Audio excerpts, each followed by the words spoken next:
And we heard about scams only in the few recent years. But the word scam didn't come up that often before. And if there's a movie on Netflix actually, and these guys were scammers. They were scammers for years and years and years, and crypto just came along and they just took it as something to cling on to. So they knew nothing about crypto, and they created some sort of fake website, and they took some guy's photo off and he had a CEO, and it became quite legitimate in 2017, and they did an ICO.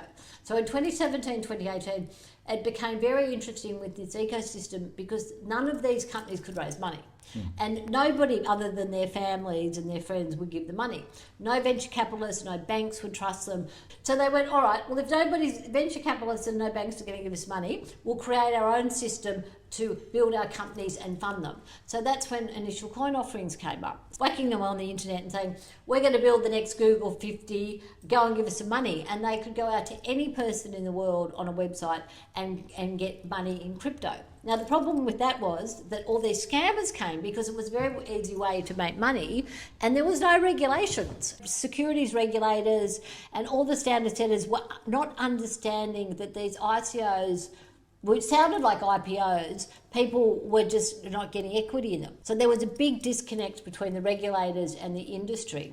And I remember this in 2017, I was at the World Economic Forum anyway. I met David Burt, who was the Premier of Bermuda, and we wrote the first ever laws on digital asset service provider laws, and we did it in Bermuda in 3 months. And we wrote the first law on initial coin offerings because when I looked at them, I figured out they were not equity offerings. So regulators couldn't understand how people could buy. They weren't getting equity in companies, but they were funding this project. And because there was no regulation, people were scamming. You know, the amount of money I think in 2018 that people were raising in initial coin offerings was hit $7 billion. Yes. So we wrote that in Bermuda, and I think that was a catalyst that other regulators started to understand the intricacies of people buying into these initial coin offerings with crypto, and they weren't equity.